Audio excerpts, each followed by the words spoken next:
Good morning, assalamu alaikum to all of you. It's not morning yet, I think it's almost afternoon. Honorable Lutfi Siddiqui, Dr. Zaidi Sattar, distinguished panelists, and distinguished guests. Co-editor Ziaul Karim, he's here somewhere. Publisher Karun Angshu Borwa, he's also here. And I are honored and privileged to present this book titled Bangladesh 2030, Pathways to Shared Economic Prosperity, to this august gathering of policymakers, scholars, business community, representatives of the donor community, and the media. We compiled this book as a message of hope that Bangladesh will navigate the economy from the present stagflationary phase to a path of sustained and shared economic prosperity. Excuse me for a second. Prosperity. This is not based on speculation or wishful thinking, but draws on the rich history of the past 50 plus years of development experience, where a resilient nation, powered by the combined efforts of the farmers, the non-farm workers in the domestic economy, the guest workers abroad, and the youth community, especially the students, have shown the way forward, fighting many odds emerging from weak governance, policy mistakes, external pressures, and natural disasters. In early 1972, per capita income was less than $100. Poverty rate was 80% plus. Life expectancy was a mere 45 years, and adult literacy was 20%. Today, Bangladesh enjoys a per capita income of $2,700. Poverty rate is below 20%, and extreme poverty is below 10%. Life expectancy has increased to 74 years, and adult literacy rate is around 75%.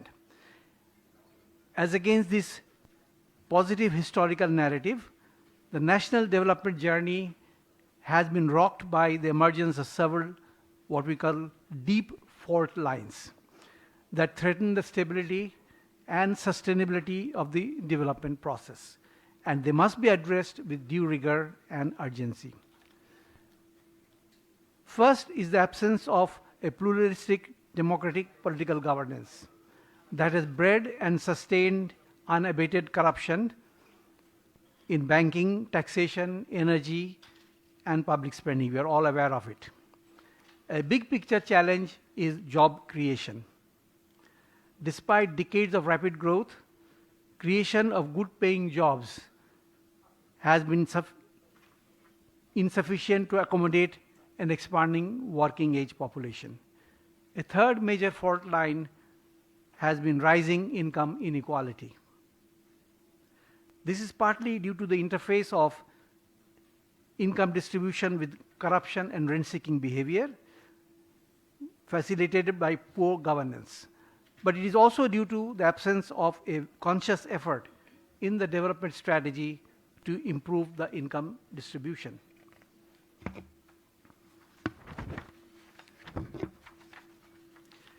A fourth major fault line is the absence of climate change as a core element of the development strategy that is increasingly threatening the sustainability of growth and poverty reduction outcomes. Finally, and more recently, the macroeconomic instability has weakened the environment for investment and growth. This book seeks to respond to these challenges. Although the book is a compilation of 13 essays written by different authors, the volume seeks to tell an integrated and cohesive strategy of Bangladesh's past development progress, the gaps that I identified and that led to the mass movement against a discriminatory, unequal, and autocratic regime, and the way forward to address these gaps in order to pave the way for shared, prosperous Bangladesh, hence the title.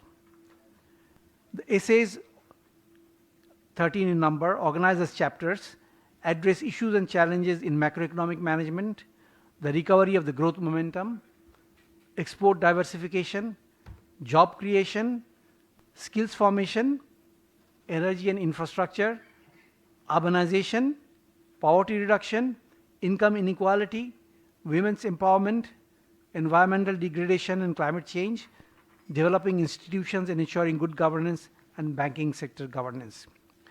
It is formatted, as you can see, as a coffee table volume, and the idea was to reach out a wider audience. Yet the book is backed by empirical data and rich with critical analysis. Although the book avoids technical jargons and references used in research papers, many of the policy conclusions can be technically defended by using standard economic theories. As an example, the students of economics will recognize that the macroeconomic management and policy analysis in the book can be recast into the Mundell-Fleming open economy extension of the standard Hickschian ISLM framework. The policy recommendations for stabilizing the macroeconomy are also consistent with Tinbergen's famous dictum: the number of policy instruments must be at least equal to the number of objectives being sought. More generally, the authors who contributed to this volume all have years of research experiences in their respective fields and have drawn on good global and local practices in identifying policy options to move forward. My special gratitude to all of them for their contribution.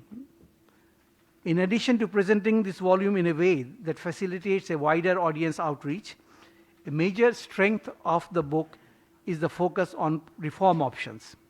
Each essay not only provides a fact-based analysis of issues and challenges, but it also offers possible reform options to address these challenges. I'll give you several examples to just illustrate the richness of the policy agenda. Adopt a flexible market-based exchange rate. As you know, this is a hot debate today in Bangladesh. Sharply raise the tax to GDP ratio through an overhaul of the present, what we consider primitive tax system, away from reliance on indirect and trade taxes to a more modern income-based and progressive income taxation. Mobilize resources by converting the present scenario of a negative rate of return on the assets of state-owned enterprises to a positive rate of return of 8 to 10% as found in India or Vietnam through corporate governance and pricing policy reforms. Eliminate the anti-export bias of trade policy by sharply reducing trade protection imparted by a plethora of customs duties, supplementary duties, and regulatory duties. Create adequate non-farm jobs by dynamizing the role of micro and small enterprises through a combination of regulatory reforms, better access to institutional credit, value chain linkages with large enterprises, skills training, technology transfer, and export market access. Strengthen the skills base through upgrading the quality of schooling at all levels. Emphasis on vocational education, industry education linkages, and on-the-job training schemes funded through public and private partnerships. Increase public spending on education from 1.8% of GDP at present to at least 3% of GDP by 2030. Improve service delivery and efficiency and reduce the cost of trade facilitation through deregulation of customs and port services and modernization and expansion of port infrastructure. Develop and implement a medium to long-term primary fuel supply strategy with special emphasis on clean and renewable energy, proper pricing policy, and energy conservation. Develop and adopt a redistributive fiscal policy to tackle the problem of growing income inequality. A redistributive fiscal policy is defined as one where revenues are obtained through a system of progressive income taxes and redistributed to the poor through a combination of public spending on education, healthcare, and social protection programs. As we all know, the Western Europe has the best example of a redistributive fiscal policy. Develop and implement a universal healthcare system as a top policy priority. Implement the National Social Security Strategy in its original form with the recasting of social protection schemes around the life cycle, emphasis on cash transfers, and digitization of payments, along with a minimum spending of 1.5 to 2% of GDP, excluding civil service pension, which is not a social safety program. Develop and implement strengthen the women empowerment by eliminating all forms of gender-based violence and intolerances, eliminating the gender gap in tertiary education, facilitate women's participation in labor market, and develop targeted policies to end all kinds of gender-based discrimination at the workplace, including access to finance and technology. Mainstream climate and environment in planning and budgeting by formulating a green growth strategy and a time-bound action plan to implement this strategy. Adopt and implement environmental fiscal reforms based on the polluter pays principle, proper pricing of natural resources, and public investment subsidies in clean energy, green technology, and disaster management. Establish effective functioning and elected autonomous city governments with a well-defined system of fiscal and administrative decentralization that is characterized by adequate finances, administrative capacities at the local level, and where local government institutions have an arm's length relationship with national governments. Finally, develop and implement a comprehensive anti-corruption strategy that addresses the problem at the source by eliminating the root causes of corruption. Such a strategy entails major political and institutional reforms with emphasis on checks and balances and accountability, and a major deregulation drive that eliminates the scope for discretionary implementation of public policies. In closing, let me thank you all for your gracious presence. Thank you so much.